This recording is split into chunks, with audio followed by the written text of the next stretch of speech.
Boa tarde, pessoal. Vamos, então, agora com a palestra sobre caninos loucos, com o Augusto Rui Machado.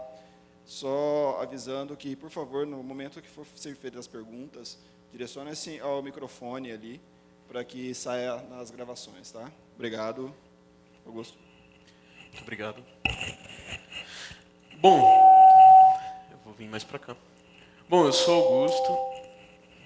Augusto. Eu vou falar sobre o Caninos Loucos. Basicamente, a gente é uma entidade, eu vou explicar mais um pouco.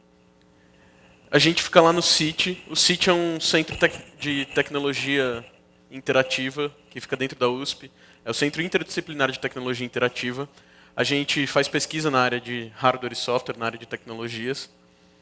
E a gente basicamente estuda a relação do homem com seus instrumentos, que é algo que, embora pareça ter mudado, mudou pouco nos últimos anos. O projeto Caninos Loucos em si é um dos nossos projetos que a gente tem lá dentro. A gente tem uma série de projetos de pesquisa. E ele foi idealizado pelo John Mad Dog Hall. E sim, foi daí que veio o nome, foi uma homenagem a ele. A gente chamou o projeto de Caninos Loucos por causa da alcunha dele de Mad Dog. E pelo professor Marcelo Zufo, que é o professor lá da USP, do Departamento de Engenharia Eletrônica. E a gente fez uma conjunção tanto do nosso centro de pesquisa, o CIT, quanto o LS Tech, que também vou explicar mais um pouquinho para frente. E foi aí que a gente conseguiu criar o projeto Caninos Loucos. Mas vamos lá. O que é esse projeto? O projeto é da criação de single board computers nacionais que tenham a estrutura completamente aberta, software e hardware, inclusive. E nosso foco principal é a internet das coisas, então a gente está focando em computação de relativa baixa performance, né, e baixo consumo de energia. Tá, mas por que criar um projeto nacional? Eu imagino que a maioria que está aqui mora no Brasil, ou é do Brasil, ou pelo menos conhece, já que essa palestra está sendo em português. Mas quando a gente começou a idealizar o projeto, o que a gente pensou principalmente? Que muitas tecnologias são usadas no Brasil, tecnologias sofisticadas. O Brasil tem um parque tecnológico que, embora não produza muito, a gente utiliza muita tecnologia. Então, assim, muitas das tecnologias que a gente utiliza são importadas, mas mesmo assim algumas são manufaturadas aqui no Brasil. A gente tem tecnologias produzidas aqui no Brasil, principalmente por conta dos impostos. Então, o pessoal produz aqui no Brasil um design que não é nacional para reduzir os impostos. Mas poucas dessas tecnologias são realmente projetadas aqui no Brasil. Então, tanto que no slide aqui, esse slide já tem alguns meses, o avião ainda está como uma tecnologia projetada no Brasil, mas como a gente sabe, a Embraer foi vendida recentemente e é bem provável que em breve essa tecnologia também não seja projetada aqui e a gente vire um centro de manufatura. Pode ser que não, mas eu não sou das pessoas mais otimistas quando se trata disso. E isso gera uma coisa aqui no Brasil, que são as taxas de importação.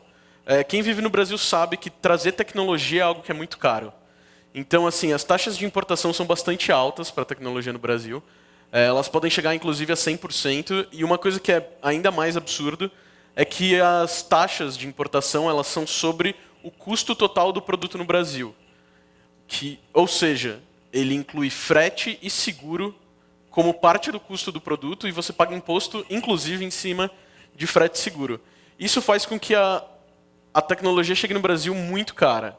A Raspberry Pi, por exemplo, que tem um preço... A ideia da Raspberry Pi que é ter um preço de $35 e você poder dar na mão de uma criança para aprender a usar um computador e não se preocupar com ela queimar eventualmente ou fazer alguma coisa com a Raspberry Pi, quando ela chega aqui no Brasil, ela chega num valor muito mais caro e já vai além dessa preocupação.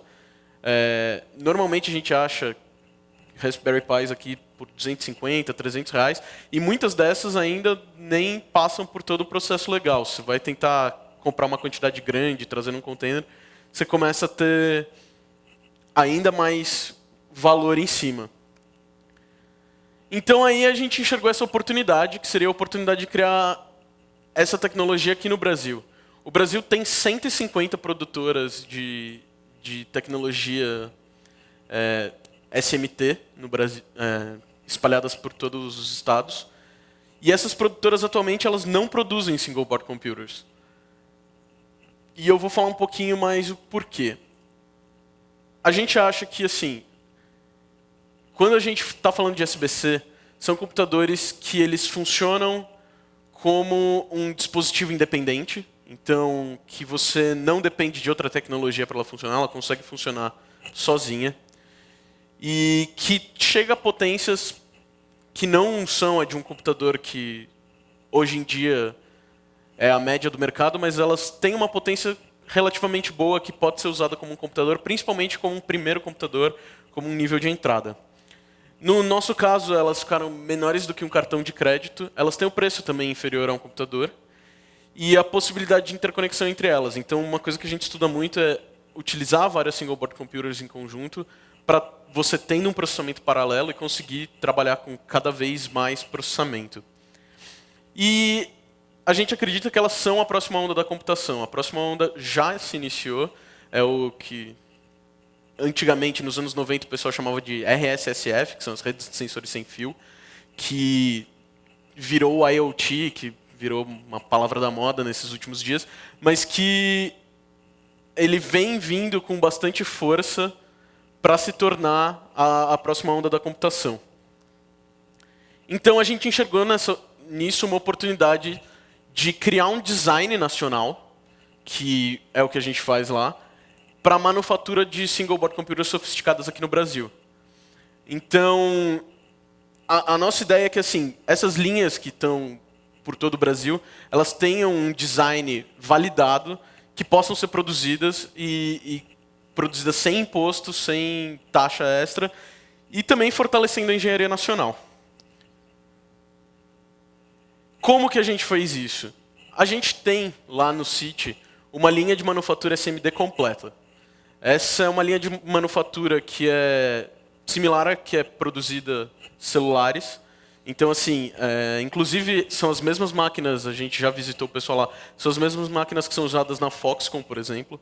Então, é uma linha de manufatura que ela não está obsoleta, ela ainda funciona para a tecnologia que a gente possui atualmente. E a gente ganhou ela, na verdade, em uma pesquisa que foi feita em conjunto com a LG. E ela estava parada na USP há mais ou menos 10 anos. E daí a gente modificou todos os nozzles e todos os motores e equipamentos para atualizar ela também e ela poder ser utilizada. Então a gente tem toda a tecnologia para produzir as nossas próprias placas. E a gente tem o LSTech, que também é um laboratório parceiro. O LSI é o laboratório de microeletrônica da USP, é o laboratório de sistemas integrados. E há mais ou menos 15 anos foi criado o LSTech, que ele é um centro de pesquisa à parte do laboratório, que foi criado por pessoas que faziam parte do laboratório, e que ele junta pessoas qualificadas para fazer projeto. A gente tem uma série de projetos lá, principalmente na área de criação de novos hardwares e na área de criação de chips. Então a gente faz o design de silício também. Então eu vou falar agora sim sobre o programa. A nossa ideia é ser uma plataforma de referência para computação de borda. Com o IoT chegando, tem muitas definições que muita gente acredita que vai ser o futuro do IoT. O que a gente mais vê atualmente é o IoT centrado na nuvem. Então, você tem dispositivos que fazem sensoriamento e atuação e que eles estão distribuídos, mas o grosso do processamento, a comunicação é sempre voltada para um servidor central, que seria a nuvem. A gente acredita na computação de borda, que daí ela vai um pouco para outro caminho, então seria uma rede distribuída de sensores e que elas agiriam com coprocessamento. Então a ideia do projeto Caninos Loucos é fomentar esse tipo de aplicação de redes de sensores. O design ser nacional, assim a gente consegue esses incentivos fiscais, e completamente aberto. Não só porque a gente acredita no hardware e software aberto, porque muitas vezes isso não é o suficiente para convencer, principalmente quando você está num ambiente industrial, em um ambiente comercial. Então, a gente queria provar também para essas pessoas que trabalhar com hardware e software aberto traz uma vantagem comercial competitiva. E essa vantagem é, quando você tem um produto aberto, você pode integrar ele na sua solução com um tempo de design para mercado muito curto. Então, o que a gente fez foi pensar nesse produto como uma plataforma que possa ser integrada facilmente a um produto. Então, assim, a gente pensa em alavancar a engenharia nacional. Então, a gente tem um design base para que a gente possa começar a desenvolver nossos próprios produtos, nossa própria tecnologia. Além, é claro, da gente provar que é possível fazer esse tipo de coisa no Brasil, porque quando a gente começou, a gente ouviu de bastante gente que era algo que era meio utópico a gente fazer, principalmente fazendo algo aberto, porque o que a gente mais ouvia era, não, o dia que vocês abrirem isso, os chineses vão pegar, vão produzir e vai chegar aqui com 1/3 do preço. E, bom, até agora ainda não aconteceu. Então, e alcançar também o equilíbrio da balança econômica, porque uma vez que a gente produz aqui, o dinheiro está circulando aqui dentro, isso é muito positivo também para o nosso mercado em geral. Então, tanto ideologicamente quanto comercialmente, é um produto que faz bastante sentido. Mas a Caninos Loucos foi um projeto que interessou bastante gente, então a gente começou a estruturar uma família. A Labrador é a nossa primeira placa. A Labrador ela é uma placa de porte médio, que ela tem, como eu disse, um processamento parecido com o de um computador. A gente estruturou também a Pulga. A Pulga foi um projeto que começou no ano passado, que a ideia é ser o computador que vai estar no máximo da borda. Então, a primeira coisa que a gente se perguntou foi como fazer o menor computador possível, a menor máquina de von Neumann possível. Então, a gente foi trabalhando nesse design. Originalmente, o nome dela era Chihuahua, mas daí a gente teve algumas discussões.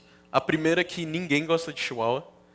E a segunda foi que a nossa ideia era usar uma Labrador conectada com várias pulgas. Então, a Labrador ela funcionaria como uma forma de gateway com as pulgas interconectadas. Então, a gente falou, se tem um cachorro para várias plaquinhas, foi aí que surgiu o nome Pulga. E a ideia é ser uma placa com baixo consumo, com baixo processamento, mas que ainda tenha um certo processamento na borda. E a Bancar, que é uma placa que a gente começou a trabalhar no começo desse ano, assim, ela ainda está com o design andando, a gente ainda tem algumas decisões a tomar, mas a ideia é que nela a gente não teria nenhum problema de tamanho, consumo de energia, ela seria uma placa mais para servidores ou para gateways. Vou falar mais um pouco sobre elas. Eu vou começar pela Labrador. A Labrador, nossa ideia foi que ela pudesse ser usada como um computador tanto um computador para primeiro acesso à internet, para inclusão digital, quanto também com uma capacidade de processamento que ela mesma seja justificável para alguns tipos de aplicação. Então, a gente tem um suporte à comunicação de banda larga, alguns tipos de comunicação, ela tem Wi-Fi, Bluetooth, e ela tem uma capacidade de processamento considerável. Ela é feita com 2 placas, né? A gente pensou nessa tecnologia por quê? A gente tem o que a gente chama de core board e base board, que dá para ver aqui por esse conector SODIN. A core board é o que está nesse conector e a base board é a maior que fica atrás. Qual que é a ideia disso? Quando a gente estava começando o projeto, a gente pensou, não, tudo bem, por que a gente não procura o que já tem de soluções de hardware aberto? E, dando uma olhada nessas soluções, uma coisa que a gente viu muito é assim, CPU, memória, linhas que têm uma alta frequência de comunicação são difíceis de produzir. Assim, mesmo as primeiras 20 unidades que a gente produziu para testar, elas não funcionavam, a gente não sabia por quê, a gente passou dias debugando e foi descobrir que era problema de trilha de alta frequência de comunicação. Então, é algo que é muito difícil de produzir. Então, que mesmo se a gente abrisse, poucas pessoas seriam capazes de pegar aquele design, trabalhar em cima e fazer suas próprias soluções. Então, a gente separou numa placa todos esses chips que funcionam com comunicação de alta frequência e que funcionam, principalmente, que são a solda BGA, que é uma solda que é muito mais difícil de trabalhar. E na outra placa a gente colocou todas as nossas interfaces e tudo que a gente poderia utilizar. Então, além de ter essa facilidade de você fazer a modificação, ela também tem uma facilidade que é você fazer o upgrade. Então, assim, a gente tem uma versão 64 bits que está sendo desenhada nos próximos meses. Assim, a gente já fez 40 unidades, já funcionaram, a gente está começando a portar o sistema operacional. Então, se você tem uma Labrador 32 bits e quer fazer o upgrade para 64 bits, você só troca a core board e ela já está pronta. Então, foi aí que a gente chegou nessa estratégia de 2 placas. E a gente deixou na baseboard todos os conectores, interface de comunicação. E uma discussão muito grande que a gente teve era também as comunicações sem fio. Mas como a gente tem chips diferentes em países diferentes, como aqui a gente tem a Anatel, certificação Anatel, a gente preferiu deixar toda a comunicação sem fio na baseboard, que aí, se alguém adotar isso para produzir em outro país, ele pode simplesmente adicionar algum chip que tenha certificação de comunicação do seu próprio país. Falar um pouco da parte técnica, né? A Core Board ela tem atualmente uma CPU quad-core com instrução ARM v7, é um ARM A9-R4. Ela tem uma GPU, que é a Imagination Power VR SGX 544. Ela é uma GPU que foi usada em algum dos iPhones, eu não lembro agora o nome. Mas ela tem 2 GB de RAM DDR3. Atualmente ela está com low power DDR3, então ela está consumindo só core board por volta de 1 watt com o processamento. O que, para quem já fez esse tipo de medição numa single board computer, é um valor bem baixo. Uma coisa que a gente gosta também nela é que ela tem 16 GB de flash já dentro dela. Então, a gente não precisa ficar trabalhando com aquele negócio de ficar trocando cartão de memória. E ela é uma flash high endurance, né? Então você consegue reescrever com bastante antes dela terminar. A gente tem uma rodando lá uns 3, 4 meses, reescrevendo zeros e uns só para ver quanto tempo ela vai durar. Ela ainda está indo bem. O sistema operacional que ela roda atualmente, eu vou falar um pouco mais para frente. E ela faz a conexão com a baseboard. Essa baseboard que a gente tem foi o nosso primeiro design, que a nossa ideia era, vamos por tudo que é interface que a gente pode precisar. Tem HDMI, tem Wi-Fi, Bluetooth, 2 USBs 2.0, tem um USB 3.0, que é bem legal, conector de áudio, vídeo, infravermelho. Então, assim, essa é o que a gente chama do pacote completo. A gente colocou tudo que dava para colocar, porque a gente vai colocar na mão de pessoas diferentes, então elas podem desenvolver o projeto que elas quiserem. E o sistema operacional, a gente já está rodando o Debian Buster completo, estável, com o kernel 4.14. A gente tem uma versão antiga, com o kernel 3.13, e a gente está começando a portar o 4.19. E já estamos planejando, está no nosso roadmap já, de começar a usar o kernel 5, fazer o port. Então, isso é uma coisa que, assim, não sei vocês, mas eu valorizei muito quando a gente tomou essa decisão, porque não era um consenso lá dentro. Mas o que é bom da gente rodar um sistema operacional que tem um suporte já, assim, que você não fica dependente de uma organização. Quem aqui já usou o Raspberry Pi sabe que eles usam o Raspbian como o padrão deles, e muitas vezes isso tem algumas constatações no uso que não são muito legais. Então, a gente usar o Debian não foi por acaso, é mais porque, assim, tendo o suporte da comunidade, porque a gente não é muita gente, a gente não tem tanto esforço assim, mas o suporte da comunidade faz toda a diferença para a gente conseguir alavancar esse produto.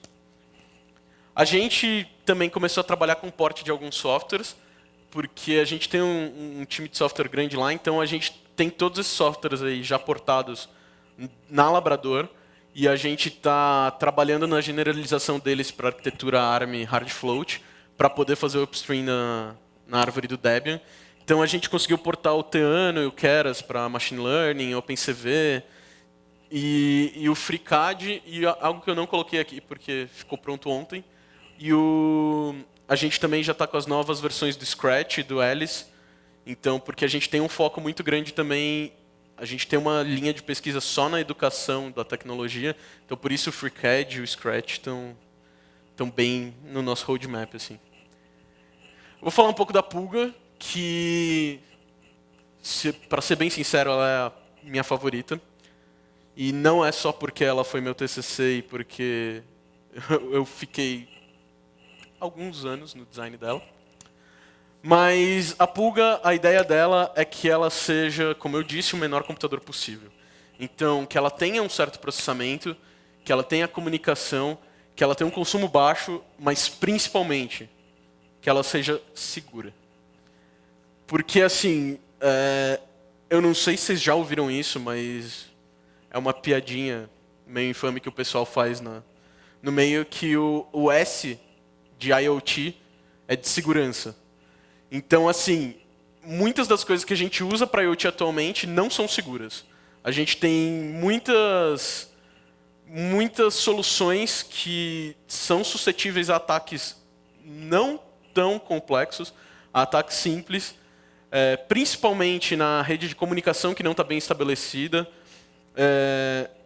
Quando a gente vai trabalhar com redes de sensores sem fio e com IoT, normalmente a gente usa o I3E 802.15.4, e daí quando você vai começar a trabalhar com muita segurança em cima disso, você começa a ter problema de overhead de comunicação, ou seja, seu cabeçalho de segurança acaba ficando maior do que a mensagem em si, e você começa a ter problema de energia e comunicação.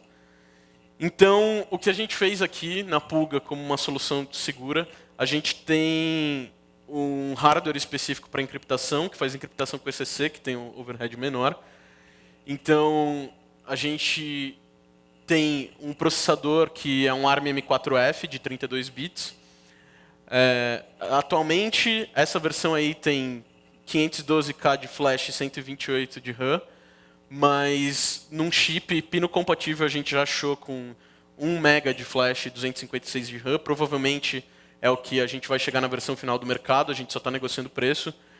Uma coisa que é legal nela também é o consumo de energia, porque é assim, se vocês forem ver em cima, ele tem 2 LEDs, e eles são a parte que mais consome energia na placa, que ele consome 20 mA. Então, assim, a gente se preocupou muito com o consumo de energia. Por quê? Porque a gente tem 3 tipos de alimentação possível atualmente na Pulga. Uma delas é bateria. A nossa ideia é usar uma CR2032, que é aquela bateria de relógio. A nossa ideia é que ela dure de 6 meses a 1 ano. A outra solução, a gente tem pinos, que são esses pinos aqui embaixo, que ficaram horríveis de ler, mas que é para fazer harvesting de energia. Então, a gente tem soluções, por exemplo, usando antenas para captar energia de radiofrequência, ou usando placas solares para captar energia, e dela funcionar simplesmente com essa energia. E como a gente sabe que esse tipo de energia não é algo que está sempre disponível, não é algo que tem uma disponibilidade grande, a nossa terceira solução é que dentro da placa a gente tem um supercapacitor. É um supercapacitor que não é muito grande, mas que ele é o suficiente para algum tipo de comunicação. Então, assim, ele guarda essa informação e ele consegue fazer beacon por alguns segundos ou enviar um último pacote antes da Pulga morrer, caso tenha algum problema com o harvest ou com a bateria. E a Bancar, como vocês podem ver, ou não, porque a qualidade da projeção não está muito boa, é uma renderização 3D, porque ela ainda é somente um projeto, né? A nossa ideia qual que foi? Poxa, a gente tem todos essas plaquinhas que a gente produziu para Labrador, que são as core boards, que cada uma tem um processador, uma memória e gerenciamento de energia próprio. Por que não fazer um cluster delas para fazer processamento paralelo? E, bom, a gente falou, por que não? Então a gente começou a fazer o design. A ideia é que a gente já vai ter nessa placa Gigabit Ethernet, então a gente consegue fazer o processamento através de quantas core boards você colocar na placa. Essa é uma placa que, inclusive, acabou ficando mais simples, porque assim, a gente já tem a parte de processamento. Então o que a gente fez foi simplesmente desenhar o plano que receberia essas placas de processamento e faria algumas adaptações para poder funcionar com Gigabit Ethernet, para a gente poder fazer debug serial de todas as placas ao mesmo tempo. Então, essa é uma placa que a gente ainda está trabalhando, ela deve ficar pronta até o fim do ano, mas que é um conceito no momento. E a conectividade da família Caninos. A principal conectividade é o Bluetooth 5.0, pelo motivo da pulga. A pulga, ela, para ter um consumo baixo de energia, você tem que trabalhar com alguma solução de baixa energia, como é o BLE, que já está disponível no 5.0. A Labrador, ela também tem Wi-Fi. E agora a gente está produzindo, na verdade a gente começa a produção amanhã, da baseboard da Labrador, que já vem com LoRa. A gente tem no nosso roadmap as comunicações Sigfox e NB-IoT. Isso porque a gente acredita que para a internet das coisas vai ser necessária uma comunicação de longa distância, mas a gente ainda não tem um padrão que é... Bom, a gente ainda não tem um padrão, a gente ainda não tem uma tecnologia que é adotada por toda a indústria. Então a gente está pesquisando diferentes tecnologias para poder trabalhar nessa linha. Eu vou falar de algumas aplicações que a gente tem da Labrador, que é a placa que está mais pronta. Essa aqui, se vocês conseguirem ver aqui, a gente tem uma Labrador conectada numa placa solar. A gente tem um pequeno circuitinho lá em cima, porque se a gente colocasse... Essa placa aqui é de 24 volts, mas esse circuito a gente criou para placas de 250 volts. E se a gente colocasse eles direto na Labrador, não seria legal. Então, a gente colocou a Labrador ligada numa placa solar e ele faz todo esse mapeamento de quanto de energia está sendo produzida durante o dia, qual é a tensão e a corrente que está sendo produzida, e ele salva tudo isso numa blockchain. Muita gente me pergunta, tá, mas por que vocês usaram uma blockchain? Vocês podiam só ter salvado na memória, tem 16 GB, uma vez por dia manda informação. Isso é verdade. Mas como essa foi uma aplicação exemplo que a gente criou, a gente só queria mostrar que ela consegue fazer blockchain. Então, e ela conseguiu. Então, tá tudo ótimo, deu certo. E inclusive, a gente tem uma blockchain estruturada própria nossa, a gente não usou nenhuma tecnologia terceira. Então, isso também é bem legal, porque a gente não fica com alguns medos que surgem quando você usa uma blockchain terceira. A gente tem um outro projeto, que é a vigilância distribuída, ou que a gente chama de Swarm Computing. A gente tem um outro time lá no nosso laboratório que pesquisa a computação de enxame, né, Swarm Computing. Esse aqui é uma das aplicações que eles criaram, que é uma assistente pessoal, então que ela pega todas as informações disponíveis sobre você e trabalha em conjunto com outros dispositivos conectados na mesma rede para poder prover uma solução. Então, por exemplo, nesse caso, eu estou querendo encontrar meu gato, minha gata, que chama Penny, daí eu pergunto para o meu relógio, onde está a Penny? O relógio vai se conectar com a minha rede de assistente, que vai perceber quem é Penny, que é um gato, pegar todos os dados relativos ao gato que ele tem, fotos, etc., e vai conectar na rede e procurar sensores que possam me dar alguma solução para esse problema. Esses sensores, obviamente, não são completamente abertos, então isso dependeria da rede que você está conectado, então de qual enxame de dispositivos você está conectado, ou mesmo, se você está conectado em um enxame público, de qual é a reputação desses dispositivos. Então, de acordo com a reputação desses dispositivos, você tem mais ou menos confiança e consegue retornar os dados disponíveis. E eu tinha colocado isso, que era para quem quer conhecer mais, porque essa minha apresentação eu fiz no sábado e não foi gravada, então eu estou fazendo de novo para ser gravada. Mas essa palestra foi hoje de manhã, para quem viu foi bem legal. Desculpem, eu não troquei meus slides. Aqui está meu contato de informação, tem meu e-mail, minha chave, para quem quiser todas as minhas informações. E assim, eu só quero deixar bem claro que a gente está aberto. Assim, quem quiser, vem conversar comigo, manda e-mail. Vamos pensar em novas soluções, pensar em novas alternativas, porque a nossa ideia é criar algo junto com a comunidade, é criar algo 100% aberto, tanto em hardware quanto em software. É algo que é muito difícil, principalmente quando a gente está tratando de financiamento, mas que a gente está conseguindo vencer esses problemas. E assim, a gente quer abarcar todo mundo que estiver interessado. A gente tem atualmente 1.000 labradores produzidas, a gente está trabalhando em estruturar uma rede, uma supply chain para conseguir produzir mais e suprir demandas. E é um trabalho que está em progresso e que quem tiver interessado, quiser fazer parte ou simplesmente estiver curioso, a gente vai receber muito bem. Muito obrigado. Alguma dúvida?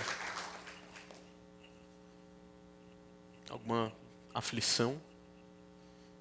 Nada? Então, acho que é isso. Muito obrigado.